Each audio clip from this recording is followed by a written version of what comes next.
যারা অবিবাহিত যুবক যুবতী আছো, এই লেকচার তোমরা যারা শুনছো, তোমাদের মধ্যে কেউ যদি জেনা করে থাকো, অবিবাহিতর কথা বলছি, তোমাদের কাদের মধ্যে এখন 100 বেত্রাঘাতের শাস্তি ঝুলে আছে।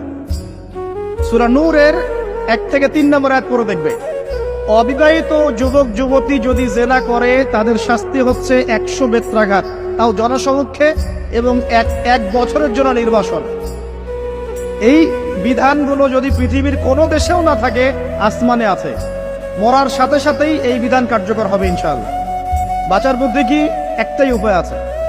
এই লেকচার কানে চলে গেছে, অনতি বিলম্বে ওযু করবে। ওযু করে খালেস ভাবে রাতের শেষ রাতে জায়নামাজ বিছাবে। জায়নামাজ বিছিয়ে আল্লাহর সামনে দাঁড়িয়ে 2 রাকাত নামাজ পড়বে। পড়ে নিজের পাপের কথা স্মরণ করে চোখ দিয়ে দরদর করে পানি ফেলে দিবে। আল্লাহকে সিজদায় গিয়ে বলবে, আল্লাহ আমি জিনা করেছি, আমাকে মাফ করো। আমার এই পাপের কথা কেউ জানে না, তুমি জানো, মাফ করে দাও। এই মাফ নেওয়ার পরে আবার ওই যার সাথে করেছেন ওর সাথে আবার লিঙ্ক আপ করার চেষ্টা করেন না। আসো আমরা জেনা করেছিলাম, আসো বিয়ে করে নেই, এটা সলিউশন না। জেনা করেছেন, আগে তওবা করে ফিরে আসতে হবে, তারপরে পুরো জীবন ইসলামিক লাইফ লিড করতে হবে।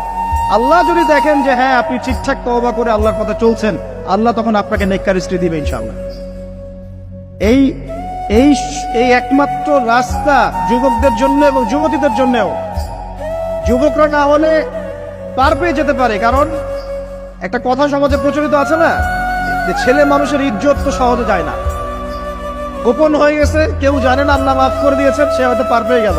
কিন্তু এই যে মেয়ে, তুমি যে 8-10টা ছেলের সাথে জেনা করেছো, তোমার ইজ্জতের কি হবে? তোমার যে সতীত্ব তুমি নষ্ট করেছো, তুমি তো বিয়ের পর কোনো ঘরে গেলে সে হাজবেন্ডও বুঝতে পারবে তুমি আর সতী সাথী নও। তখন তোমার কি হবে?